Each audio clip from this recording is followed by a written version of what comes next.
Jamaah sekalian rahmati Allah Subhanahu wa taala, hendaklah alat yang dipakai untuk menyembelih adalah ditajamkan maksimal.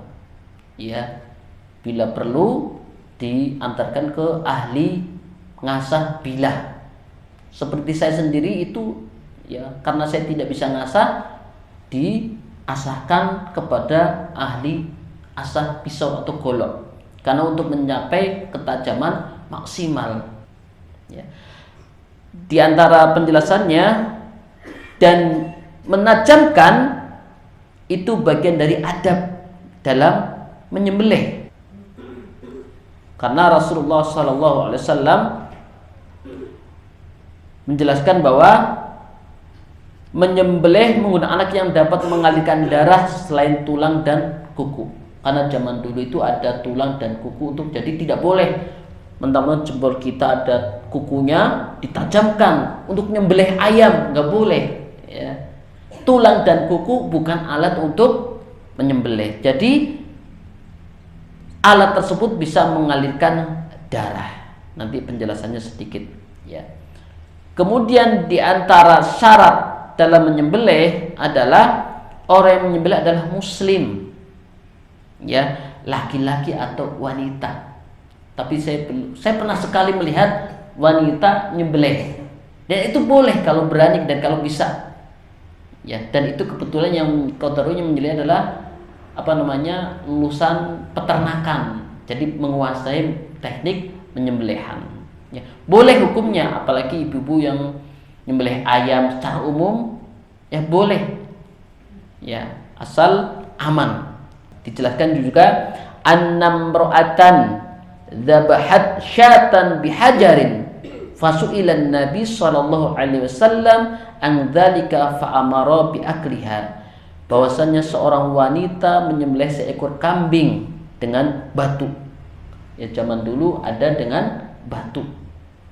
Nabi ditanya tentang hal itu, kemudian beliau memerintahkan untuk memakannya. Ini namanya sunnah takririyah ya. Jadi ada sunnah yang disetujui oleh Rasulullah SAW. Jadi ada orang ya menyembelih, seorang wanita menyembelih kambing, maka ditanya kepada Rasulullah, maka Rasulullah memerintahkan untuk memakannya. Jadi boleh seorang wanita menyembelih hewan kurban, termasuk secara umum boleh menyembelih untuk akikah atau menyembelih untuk dikonsumsi, boleh selama ngerti teknik dan alatnya ditajamkan. Kemudian orang yang menyembelih adalah orang yang berakal ya. Jadi ada orang yang belum berakal, misalnya masih SD, belum balik, misalnya SMP juga, badannya gede, belum sah ya, karena belum berakal, belum balik ya, belum mumayyiz ya, belum usia balik ya. Kemudian ada niat atau kesengajaan untuk menyembelih ya. Jadi mungkin ngelindur ya atau apa, intinya ada kesengajaan untuk niat menyembelih hewan korban. Dan ini yang paling penting jamaah sekalian adalah menyebut nama Allah ketika menyembelih ya. Jangan sampai waton gorok tidak menyebut nama Allah Subhanahu wa taala, kecuali ketika lupa blas ya. Dari awal sebenarnya sudah mau niat, mungkin karena kejadian ya, diajak fokus, mungkin sibuk ngurusin nama malah lupa. Jadi lupanya tidak sengaja, itu sah kalau begitu. Tapi kalau memang dari awal tidak menyebut nama Allah, makanya pentingnya orang saleh yang dipilih untuk menjadi juru jagal. Fakulu mimma dzukira smullahi alaihi in kuntum bi ayatihi mu'minin, maka makanlah hewan-hewan yang halal yang disebut nama Allah ketika menyembelihnya ya, jika kalian beriman kepada ayat-ayatnya. Jadi ini yang penting jamaah sekalian, sekalipun misalnya kelewat tidak menyebut fulan bin fulan, fulan bin fulan, tapi sudah menyebut nama Allah, sah. Itu yang paling penting ya. Dan juga ya alatnya yang dapat mengalirkan darah, yang kita sudah banyak dijual pisau-pisau khusus sembelih dari yang lokal maupun pabrikan. Yang penting bisa mengalirkan darah dan maksimal tajamnya. Kemudian di antara syarat untuk menyembelih adalah minimal 2 saluran darah, ya, dan 2 urat leher. Dan jika sudah mencukupi minimal 3 ini, kerongkongan ini 2 sudah sah, ya, semuanya. Ya. Jadi kalau belum putus kerongkongan ini belum sah. Atau kerongkongan dok, tapi salah satu dari ini tidak putus, kan kanan kiri tuh harus putus. Jadi semuanya sudah, makanya paling enak model tarik itu sudah semuanya, ya, itu sudah semuanya karena merata, melengkung, muter kalau model tarik. Kalau model gorok minimal 3 kali untuk maksimal. Saya biasa 3 kali. Yang terakhir finishing untuk menyempurnakan. Jadi begini, ya, diputer. Ya, kalau yang tarik enak, muter dia, ya, maksimal dan tenaganya kuat. Kalau dorong itu bagus, paling enak itu 3 kali. Gorok depan ke sini, baru terakhir finishing. Ya, itu model dorong, dan dorong harus panjang, ya, jangan yang pendek model dorong, nanti nggak maksimal. Jadi dorong itu harus panjang, makanya dari ujung maksimal, bukan dari tengah, ya, dari ujung langsung maksimal. Jadi langsung sekali gorok putus. Khawatir kalau di tengah tidak maksimal karena setengah, ya. Itu hanya teknik. Yang penting urat kerongkongan tenggorokan dan urat leher putus semua, ya, pastikan, ya. Kemudian jamaah sekalian dirahmati Allah SWT, di antara hewan yang disembelih dibagi menjadi, pertama, hewan yang dapat disembelih seperti kambing, ya, maka dia makanya paling enak di jakun, kan ada jakun setiap hewan itu ada jakunnya. Maka paling bagus adalah kita ngeraba-raba jakunnya dulu di bawah jakun, itu paling enak, ya. Jadi kita raba-raba yang belendung, yang kalau tukang jagal pastikan megang jakun nanti di bawah jakunnya, ya. Nah itu posisinya nanti kena semua, enak, ya. Jadi nanti kalau di bawah jakun urat-uratnya kena semua, ya, tidak meleset. Jadi di antara yang harus diputuskan 2 saluran darah dan 2 urat leher, yakni tenggorokan, ya, pernafasan, dan saluran kerongkongan, saluran pencernaan di bawah belakang. Az-zakatu fi khalqi walabbati, menyembelih itu pada leher dan pangkal lehernya, ya. Berkata Syekh Shalih Utsaimin, terpotongnya semua saluran, 2 saluran urat leher, kerongkongan dan tenggorokan itu lebih utama. Jadi 2 urat leher, kemudian kerongkongan dan tenggorokan itu paling afdol, lebih bersih dan lebih suci. Tapi jika hanya dicukupkan dengan 2 saluran, misalnya tenggorokan dan 2 ini, itu sudah sah, ya. Jadi kerongkongan ini pastikan, dan 2 urat leher ini, maka namanya itu sembelihannya sudah halal. Tapi jangan sampai, saya pernah lihat sendiri yang belakang tenggorok dicutik, yaitu itu nggak boleh, ya. Nanti terjadi kejutan.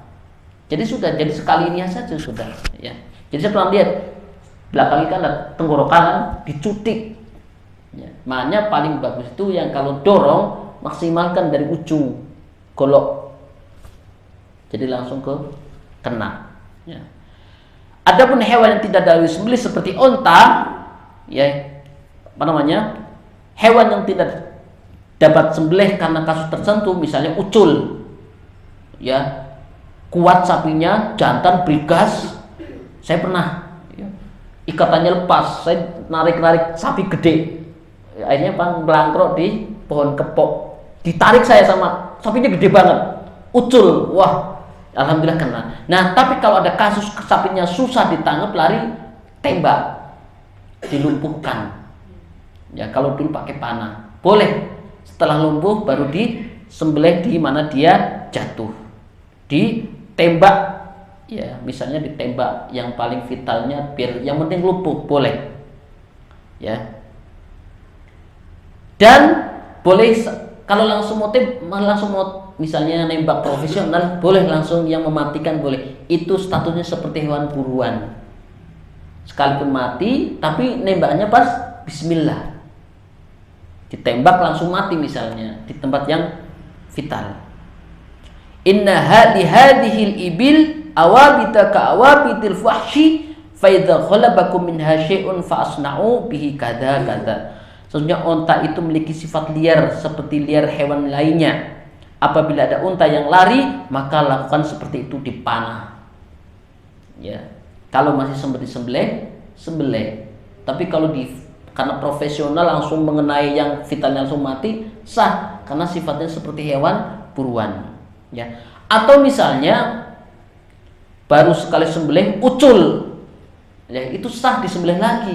Kan ada kasus katanya karena lepas belum sempurna langsung diberi ke gembira loka, sah disembelih lagi jangan sekalian. Ada kasus misalnya jenengan nyembelih yang megang lengah ucul lari belum mati, boleh disembelih ulang, dagingnya sah. Ya. Jadi kata Ibnu Abbas radhiyallahu anhuma, apa saja yang engkau tidak mampu untuk menyembelihnya dari hewan, maka hukumnya seperti buruan. Ya, baru diikut kabur, sapinya brigas. Ya. Kemudian jatuh unta yang lari dan jatuh ke dalam sumur dan engkau mampu menyembelihnya bagian mana saja, maka sembelihlah. Ini adalah pendapat Ali bin Abi Thalib, Umar dan Aisyah radhiyallahu. Ya, jadi boleh. Ya, jika ucul nyemplung sumur, apa saja yang bisa, yang penting bisa mati, maka boleh ya dimakan dagingnya.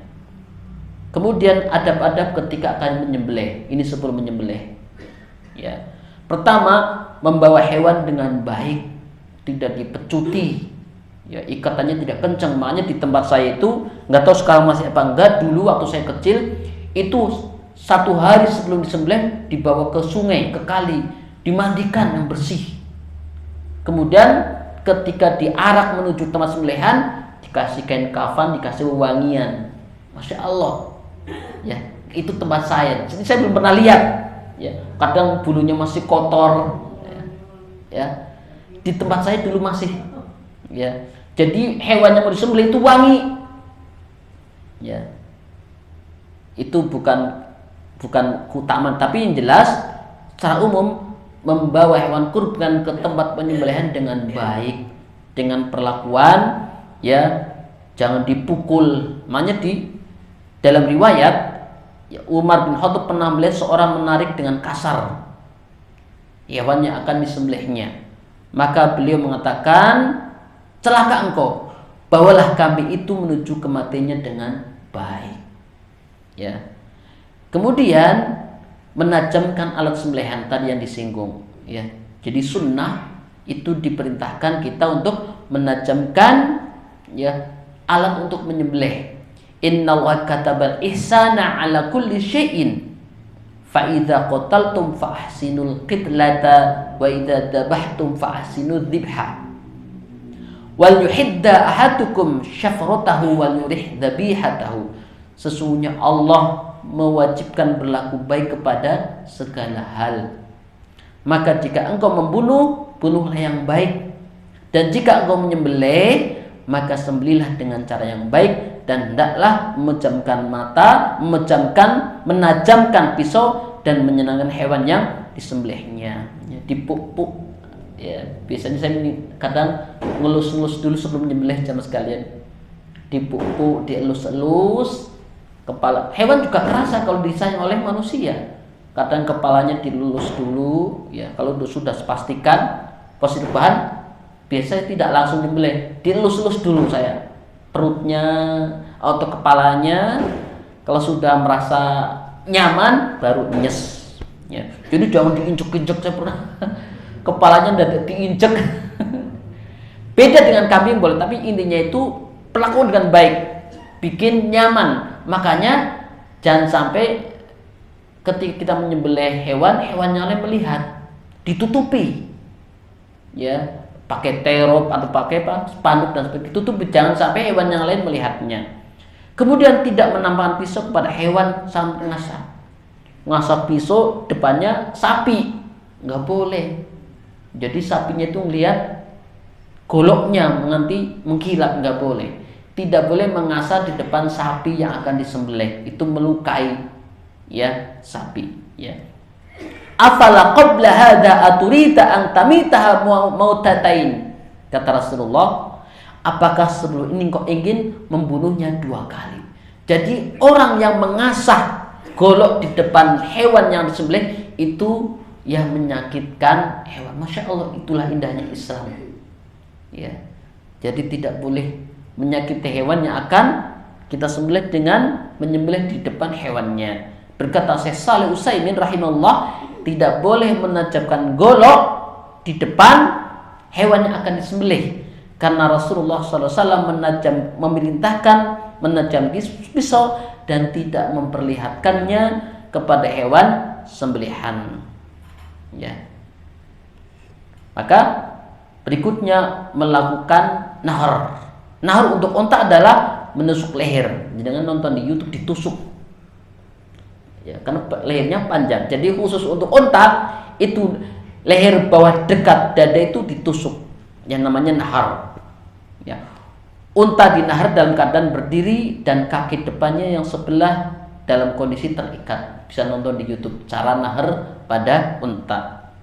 Maka selain unta disembelih dalam posisi lambung sebelah kiri di bawah, jadi madep, ya, lambung kirinya kena, jadi dibaringkan di lambung kiri, kepalanya madep, kiblat itu adabnya. Sekalipun tidak menghadap kiblat itu sah, tapi adabnya adalah, dan itu posisinya enak, kita bisa megang kepala terus goloknya bisa nyembelih. Beda kalau terbalik nggak enak, ya, kayak orang kidal, ya. Jadi nggak enak kan kayak gini, ya. Jadi pada posisinya lambung sebelah kiri, kita yang satu pegang kepala, yang kanan nyembelih, yaitu adab. Tapi dalam kondisi itu boleh. Saya pernah, karena posisinya diikatnya ini sehingga apa, susah dibalikan, nanti malah lehernya kena, karena posisi yang ngikatnya hanya ada itu tok, jadi menghadap ini tidak masalah. Itu adab, ya. Dan menghadap dengan kiblat adalah bagian dari adab, dan itu mustahab, bukan syarat, tapi disukai menghadap kiblat. Adapun kalau tidak menghadap kiblat tidak masalah, tapi mustahab, disukai dan sunnah. Ibnu Umar, ya, menyembelih unta dan menghadapnya ke arah kiblat, kemudian ia makan dan membagikan kepada orang lain. Sebelum dilanjutkan, jamaah sekalian, mungkin ada sedikit pertanyaan yang bisa saya jawab. Kalau belum bisa, mungkin di pertemuan berikutnya. Allah alam. Monggo, jika ada pertanyaan. Adab itu sama seperti penyempurnaan, itu bisa nggak? Kenapa? Adab, identik atau sama mungkin penyempurnaan. Gih, leres. Jadi karena mustahab, adab dianjurkan, berarti penyempurna, lebih baik. Tapi jika dilanggar itu tidak ada kafarahnya atau tebusannya, hukumannya. Ya, seperti kan mustahab disukai menghadap ke kelibat, bagus, lebih utama. Tapi misalnya dalam kondisi tertentu tidak mungkin kan, tidak, dan itu lebih nyaman hewannya karena kondisi, ya, tidak mengapa dihadapkan, tidak mendapat kita. Atau misalnya hewannya lari kabur dan bisa dirobohkan pada posisi tidak menghadap kiblat, boleh. Jadi pas kecekelek dan bisanya menghadap ke timur misalnya, itu boleh sah hewan sembelihannya. Itu penyempurna sama saja. Wallahu alam.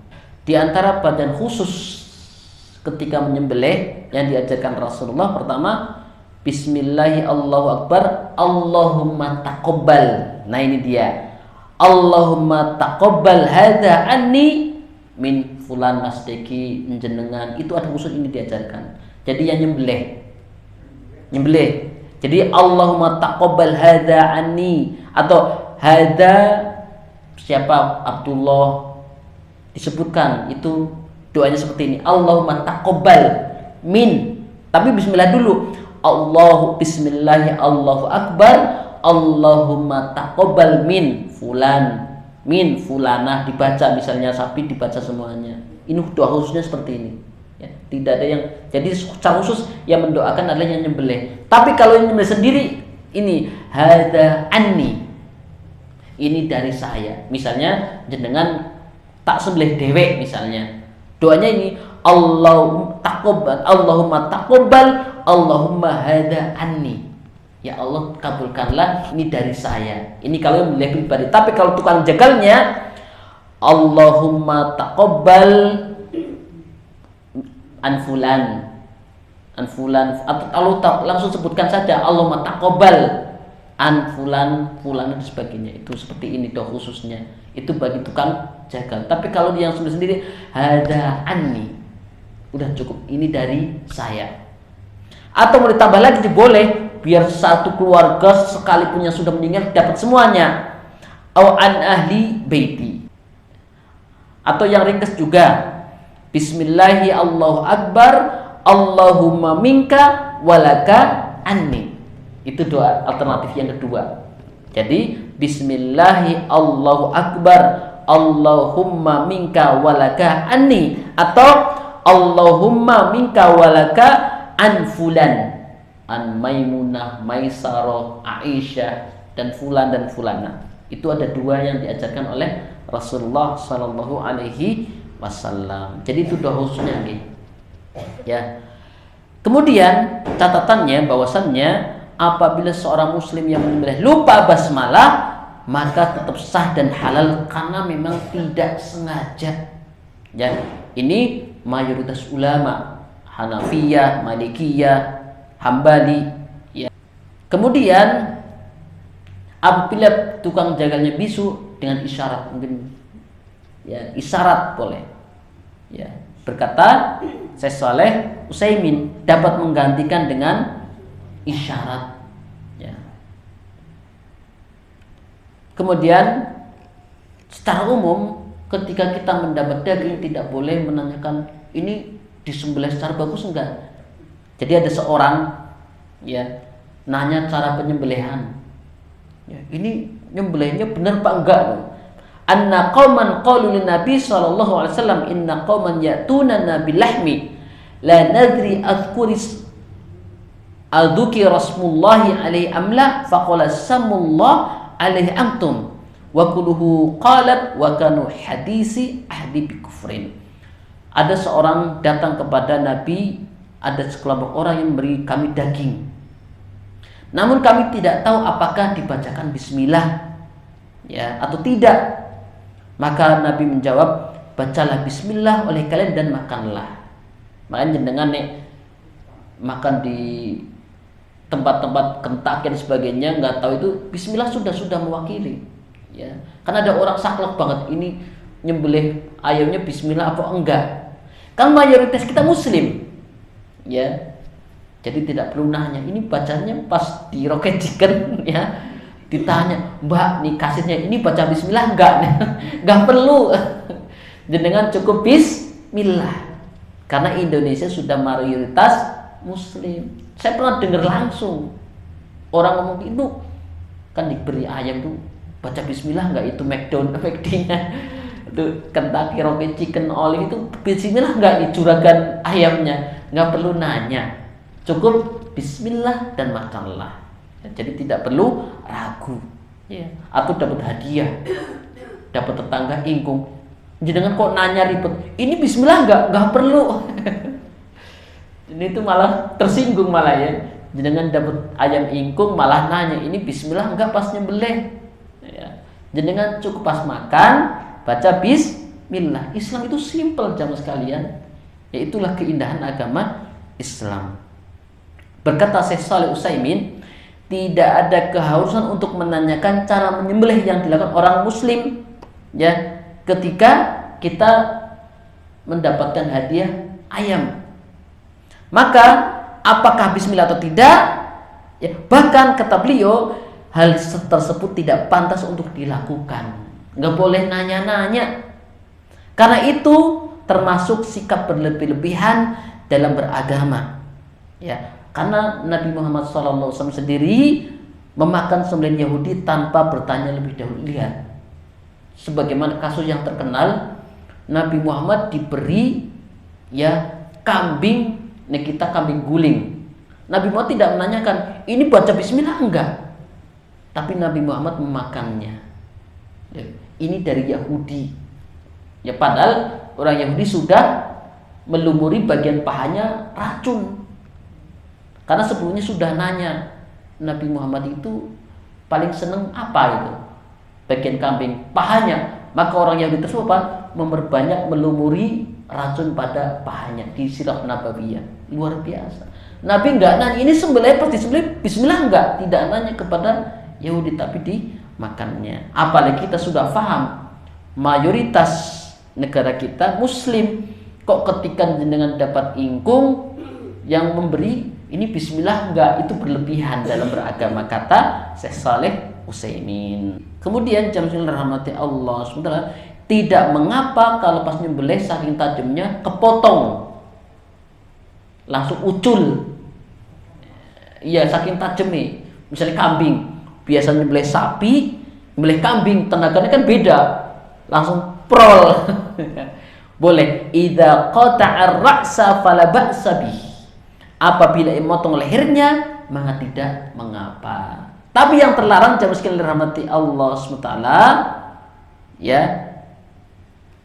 belum mati tapi langsung dipetel. Ya, ini yang tidak boleh. Jadi masih kocol-kocol, kelocotan, dipetel, ini yang nggak boleh. Ya, tapi kalau langsung prol itu tidak maka la ba'sa.